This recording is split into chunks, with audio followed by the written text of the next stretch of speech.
Welcome, everybody, to this week's podcast episode for the Financial Freedom for Physicians podcast. And I'm your host, Dr. Christopher Liu. And as you know, we talk about four different types of freedom: time, financial, location, emotional freedom. And in that light, we talk about finances, budgeting, real estate investing, financial freedom. And so today we're going to be talking all about wealth creation and protection, as well as income strategies. So today on our guest, we have Mark Yegge, and he's the founder and CEO of Destiny Creation. He's a wealth architect, author, mentor, and fund manager. So it's going to be a fantastic conversation all about numbers, finances. So Mark, welcome. Hey, thank you. I like the way you said it. It's going to be a fantastic conversation about numbers. That's usually when people tune out, as they hear, "Oh man, I got to talk about numbers." But yeah, thanks. We'll talk about whatever you want to talk about. But the bottom line is the numbers lead to the transformation in people's lives. So that's what we want, right? Yeah. So tell us more about Destiny Creation, how you got started, what you do, and we'll go from there. Oh man, well, I won't give you the too long version because I don't know if we have that much time. But I'll start you. When I was 12 years old, my dad introduced me to the stock market, and so here we are 45 years later, and I'm still in it. So done a couple of things right along the way, and along the way I've figured out I've made a lot of mistakes, and I've used those mistakes as tuition to create a system that we call the cash flow machine, which is basically like, so many people understand the concept of real estate and getting income from real estate. We get income from the stock market using stocks as the asset to create that reliable income. So that's the short version. How's that? Yeah. And so that's interesting because we're talking about, traditionally the stock market, people think you can only make money on the way up, but they don't know about like shorting or buying puts or, call options. So Yep. and traditionally for a lot of high income earners, they just set it, forget it. So they're not really interested in the volatility, but you do that. So tell us more, more about, your clients and how you help them.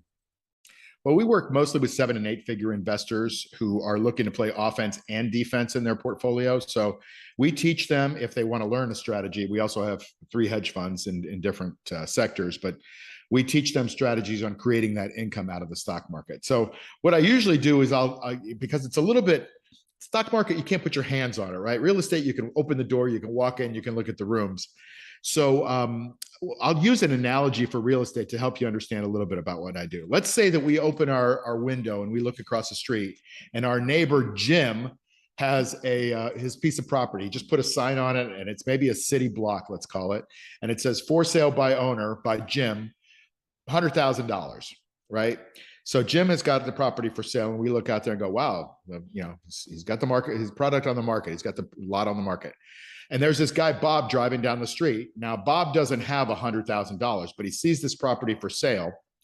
And Bob heard a rumor, right? So often we have rumors dotting our landscape in the stock market. So Bob heard this rumor that Hilton Hotels is going to build this big, gigantic skyscraper right next door, this big resort right next to Jim's lot, right across the street from us.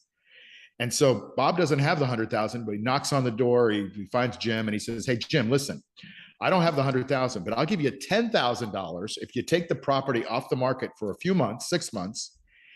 And in return, you promise to sell it anytime in the next 6 months to me for $100,000. Jim goes, "Wait a minute. You're going to give me $10,000, which I get to keep. And in return, I promise to sell only you my property for the same price that I'm asking for it right now. Is that right?" Bob says, "Yep, that's right." They shake hands, they make a deal, gives him his $10,000. And now Bob is waiting for that big deal from Hilton to come in, reading in the newspaper, right? 2 things can happen. Number one, that big deal can come in which case, let's say the property now becomes worth $1 million. So Bob took his $10,000 investment and he turned it into a whopping $1 million because he had that insider information.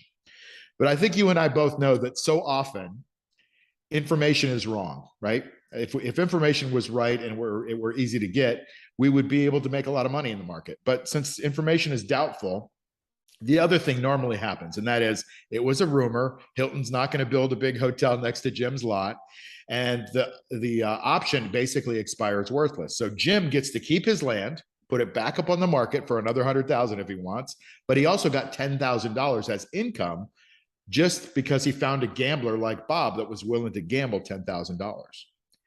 And so that's what we do in the stock market. Instead of that piece of property being the asset, we might have an asset of Amazon stock or Tesla stock or Apple stock.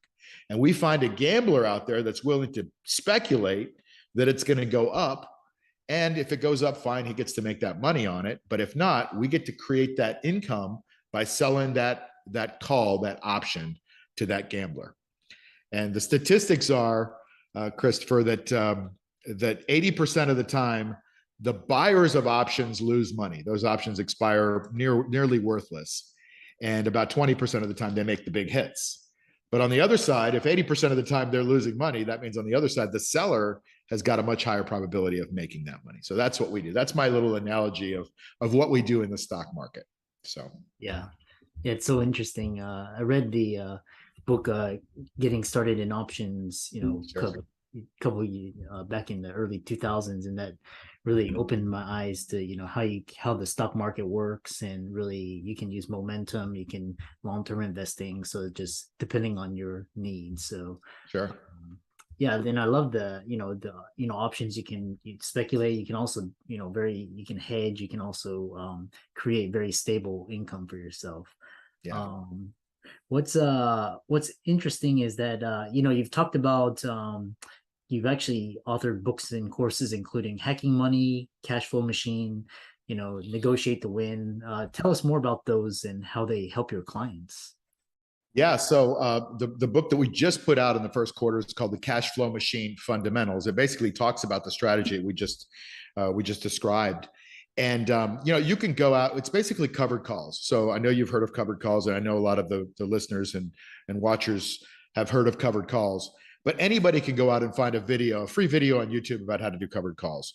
But what we have is a system for doing it. So we'll teach you if you want to learn it, if you want to be hands-on. We have a lot of physicians actually who are in our program who are hands-on. They're tired of giving their money up to somebody else, and they like the challenge of being able to create income. And so that's what that book is about. That's my fourth book that I've written. I've written books on negotiation and other books on how to structure your wealth. That's the most recent one and the most fun one, because it actually teaches you the strategy of what we do. And then we have courses, an ecosystem, a mastermind, a group of people that come together on Friday, and we talk about what we do, and we have a lot of fun. It's almost like a family, and so we all kind of make money together. And then I have hedge funds that help you do this if you're interested in if you don't have the time, right? You're busy doing your work, you haven't created that time freedom yet. Well, we have hedge funds that do it for you. But I love to see people learning this new philosophy and putting it into play and helping you create transformation in your life, right? And we don't try to go for the big home run like Bob driving down the street. We find that people that go for those big home runs that try to kill it in the market are the ones that generally lose. And it's the people that are fine with making that 2 to 4% a month, something like that starts to compound and make sense over time. And plus, you get to control it if you learn the system. Yeah. So we have a system that teaches you with lots of rules. The rules are there. The system is there because emotions are the enemy of the trader, right? And I know you know this, right? I know how many people buy an investment, whether it's a stock or a piece of real estate, usually a stock because it's more liquid. And if it goes up, they take the profit off the table and they go, woo, I'm profitable. But they don't get the doubles and triples that might happen over several years. On the other hand, it goes down and they'll sit there and hold it, and they'll go down, they'll buy some more, right? And so they might end up holding an investment for a long period of time, and sometimes those never come back. So it's that interesting dichotomy of learning how to create how to build a system that takes the emotion out of your investment decisions and puts you back in control with a set of rules, right? Yeah, I like that. Tell us more about Wall Street's axioms that hold back our investments, and why mindset is 90% of investing. Okay, well, great. I could go off on this thing. I come from a Wall Street background. I've been fascinated by Wall Street since I was a kid. I worked on Wall Street. I had a law firm, not a law firm, but a financial trading firm on Wall Street, which I sold to one of the big Wall Street banks years ago. And I started to realize that Wall Street's run basically by salespeople and lawyers. And don't get me wrong, I love salespeople and I love lawyers. I got some in the family, but the salespeople are there to grab your assets. So if you've got a high net worth, you've got lots of people calling to grab your assets and put them under their management, so they can make a nice management fee. And the lawyers are to make sure that the firm doesn't get sued. And so what you end up doing is you put people into average investments. Now, I don't know about you this morning, but I didn't wake up going, oh, I want to be average today, right? I want to be excellent. I want to be better than average, right? What's the joke that they did a poll of Harvard students and 90% of them said they're above average in Harvard, right? So if you start shooting for average, you end up getting an average return. And an average return over the last 100 years has been, a 9% return, let's say, in the stock market. Problem is, we don't have 100 years. So if you just started investing last year and you caught this nice 30% downdraft, or in some cases, if you own Tesla or Facebook or Netflix, they've gone down 60, 70, 80%. You got a big downdraft that you have to dig your way out of. So Wall Street is really set up to get you in average investments. I did a study in, I think it was 2013 and 14. And the stock market during that period of time had gone up about 29%. But if you looked at that's in the S&P 500. But if you looked at the top 10 stocks in the S&P 500 for those 2 years, it was 185%. So it's the other 490 stocks that are bringing down your return. And that's just so, that you don't lose too much money so that they can start suing the Wall Street firms and they have to defend. If they get you 9% and that's what the street's getting, then everybody's happy and you're happy. But the problem is, as you know, right now, 9% barely keeps you above water in purchasing power due to inflation. So you've got to do better. You've got to unfortunately take more risk in your portfolio. Otherwise, you start to lose power to the inflationary forces that are out there. So, it's so interesting, just hearing from somebody from Wall Street, talk about these things. And the other thing is, a lot of investors, they're governed by either fear or greed. And so, like you say, you have to have a system and a process. And so tell us why mindset is 90% of investing. Yeah, so mindset is really critical. And it goes back to that emotions. I always say when emotions go up, intelligence goes down. I don't know about you, but I don't make very many good decisions when I'm emotional, right? So what we have to do is get a hold, especially of investing, because we work really hard for our money. And so money is stored emotion. It's stored value with emotion.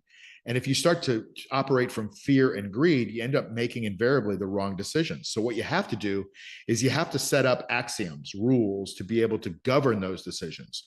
So when you have a set of systems or a set of rules from a system that have been tested over time, you can have certainty it's going to work every time, but that you get the probabilities in your favor, right? And that's all we want. Is we want, when you buy a stock or when you buy any investment, there's a seller and a buyer. You each have a 50% chance at that moment of being right. Usually when you're buying a stock, there's a seller on the other end that's got way more money than you and a lot more intelligence and research than you, right? Intel, I mean, not just that kind of intelligence, but they have some big advantages. So you have to do some things to get your advantages in your favor. And one of those is having a strategy. And the other one is seeing what they do and following along with the big money, right? The big money makes the good decisions. And generally they can drive things one way or the other. So all of these things lead to having axioms and systems in place so that you don't make lousy decisions, because I can tell you that your mind starts to mess with you when you're in the middle of an investment, you see it moving down and you start to panic. Oh no, I'm going to lose this money. And so you hit the sell button. And that's the exact time you should have been buying. Right. Yeah. It's been a really fascinating conversation. Most high income earners, physicians, high net worth, they really love real estate because of they can see it, they can feel it, but here's another way to monetize have another income stream. So, and a lot of listeners are interested in your story, following you, contacting you. So how can they do that? Oh, well, thank you. They can go to one of my websites. It's go.destinycreation.com and then go to /physicians. And we'll set up a special link for this podcast. I'll have a white paper that I'll put out there that you can read kind of a little bit about what we do, see if that's interesting for you. But certainly you can poke around there and learn a bunch of stuff. And that's kind of a good starting spot for what we're talking about. Mm-hmm. Yeah, and for all the listeners out there, Mark's resources will be in the links in the show notes. I really love talking about investing and just all the different strategies and so many options out there. So thanks so much, and it's been a pleasure talking to you, and we look forward to hearing from your future successes. Thank you. I'll leave you with this. It's my favorite saying. It's never give up your power in your health, your wealth, or your time. Thanks for having me. It was nice to see you.